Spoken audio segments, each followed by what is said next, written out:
স্বৈরাচার শেখ হাসিনার গত ১.৫ দশকের শাসনামলে রাষ্ট্রায়ত্ত ব্যাংকগুলোর অনিয়ম ও দুর্নীতির পেছনে তার বোন শেখ রেহানার নাম বারবার উঠে এসেছে। বিশেষ করে ২০০৯ থেকে ২০১২ সালের মধ্যে বেসিক ব্যাংক লুট এবং অন্যান্য বড় ঋণ কেলেঙ্কারিতে শেখ রেহানার ভূমিকা নিয়ে সংশ্লিষ্ট মহলে ব্যাপক আলোচনা ছিল।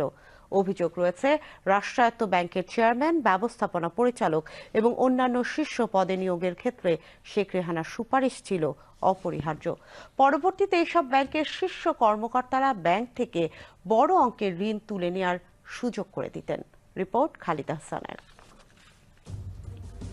ফ্যাসিস্ট শেখ হাসিনা সরকারের গত ১৫ বছরে রাষ্ট্রায়ত্ত ব্যাংক লুটের কারিগরদের অন্যতম ছিলেন শেখ আব্দুল হাই বাচ্চু। ২০০৯ সাল পরবর্তী ৩ বছরে বেসিক ব্যাংক লুটে নেতৃত্ব দিয়েছেন তিনি।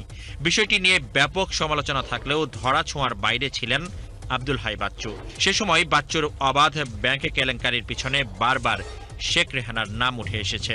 এসব কেলেঙ্কারির ঘটনায় তুমুল সমালোচনা থাকলেও শেখ হাসিনা ছিলেন নির্বিকার। কেবল বেসিক ব্যাংক নয়, রাষ্ট্রায়ত্ত অন্যান্য ব্যাংকের বড় অনিয়মের ক্ষেত্রেও ব্যাংক সংশ্লিষ্টদের আলোচনায় সবসময় উঠে এসেছে শেখ রেহানার নাম। রাষ্ট্রায়ত্ত প্রধান ৪ বাণিজ্যিক ব্যাংক সোনালী, জনতা, অগ্রণী ও রূপালী ব্যাংকের চেয়ারম্যান, পরিচালক এবং এমডি নিয়োগের ক্ষেত্রে সর্বেসর্বা ছিলেন শেখ রেহানা। তার সুপারিশেই এসব ব্যাংকের নীতি নির্ধারণী পদে নিয়োগ দিতেন শেখ হাসিনা। কিছু ক্ষেত্রে ব্যাংকের ডিএমডি এবং জিএম পদে পদোন্নতি পেতেও শেখ রেহানার আশীর্বাদের প্রয়োজন হতো। শেখ রেহানার পক্ষে রাষ্ট্রায়ত্ত ব্যাংকগুলোর চেয়ারম্যান এবং এমডি নিয়োগে সরাসরি ভূমিকা রাখতেন শেখ হাসিনার উপদেষ্টা সালমান এফ রহমান। এতে তিনি নিজেও সুবিধা নিয়েছেন। কেবল রাষ্ট্রায়ত্ত প্রধান ৪টি ব্যাংক থেকে তার বেক্সিমকো গ্রুপ ঋণ নিয়েছে প্রায় ৩৫,০০০ কোটি টাকা। শেখ রেহানা যুক্তরাজ্যের উত্তর লন্ডনের গোল্ডার্স গ্রিনের একটি বাড়িতে বসবাস করেন। নথিপত্র অনুযায়ী ওই বাড়ির মালিক সালমান এফ রহমানের ছেলে শায়ান ফজলুর রহমান। চোরতন্ত্র প্রতিষ্ঠিত হয়েছিল, যেটাকে ক্লেপ্টোক্রেসি বলা হয়, সেইটার কেন্দ্রবিন্দুতে যারা ছিল সেই পরিবার, এটা পরিবারতন্ত্র ছিল কাজেই, এবং সেইখানে যে মূল ক্ষমতার অপপ্রভাব, সেটার কেন্দ্রবিন্দুতে এই পরিবারটি থাকার কথাই যে খুবই স্বাভাবিক হয়েছিল। কাজেই এখন যে তথ্যগুলি প্রকাশিত হচ্ছে জাতীয় এবং আন্তর্জাতিক গণমাধ্যমে সহ বিভিন্ন অনুসন্ধানী প্রতিবেদনের মাধ্যমে, তাতে কিন্তু এই বিষয়টা সত্যিকার অর্থে প্রমাণিত হয় যে এখানে যে চৌর্যতন্ত্র বা যে কর্তৃত্ববাদ বিকশিত হয়েছিল সেটার কেন্দ্র ভূমিকা তৎকালীন সরকার প্রধানের ব্যক্তি হিসেবে এবং তার পরিবার সদস্যগণ মূল ভূমিকা পালন করেছেন। কাজেই এক্ষেত্রে যথাযথ অনুসন্ধান তদন্ত সাপেক্ষে অবশ্যই জবাবদিহিতা নিশ্চিত করা অপরিহার্য। ক্ষমতার প্রভাব খাটিয়ে দেশে বিদেশে অর্থ পাচার, ব্যাংক লুট, পূর্বাচলের সরকারি প্রকল্পে জমি বরাদ্দ সহ হেন দুর্নীতি নেই যা করেনি শেখ রেহানার পরিবার।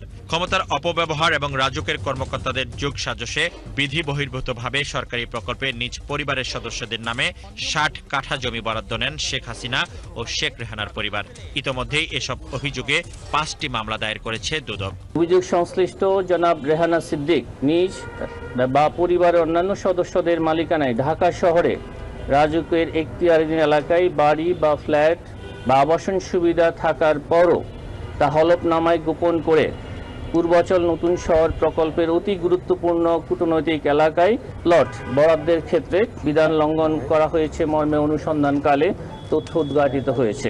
তার মেয়ে জনাব টিউলিপ রেজওয়ানা সিদ্দিক ব্রিটিশ পার্লামেন্টের সদস্য হিসাবে দায়িত্ব পালনকালে বেআইনিভাবে অভিযোগ সংশ্লিষ্ট জনাব শেখ হাসিনা সাবেক প্রধানমন্ত্রীকে প্রভাবিত করেছেন। অভিযোগ সংশ্লিষ্ট জনাব শেখ হাসিনা সাবেক প্রধানমন্ত্রী সরকারি কর্মকর্তা হিসাবে দায়িত্ব পালনকালে তার উপর অর্পিত ক্ষমতার অপব্যবহার করে অভিযোগ সংশ্লিষ্ট জনাব রেহানা সিদ্দিকীর নামে বরাদ্দ প্রদান এবং উক্ত প্লটের বাস্তব দখল গ্রহণ করার অপরাধে দণ্ডবিধির সংশ্লিষ্ট ধারা এবং দুর্নীতি প্রতিরোধ আইন ১৯৪৭-এর ৫-২ ধারায় মামলা রুজু করা হয়েছে। দেশের জনগণ ও সম্পদের রক্ষকের দায়িত্বে থেকে ভক্ষকের ভূমিকায় অবতীর্ণ হয়েছিল আওয়ামী লীগের নেতাকর্মীরা। আগামী দিনে দেশের সুশাসন প্রতিষ্ঠায় এসব অপকর্মের দৃষ্টান্তমূলক শাস্তি হওয়া প্রয়োজন বলে মনে করেন দেশের আপামর জনতা। Khalid Hasan, BTV news, Dhaka.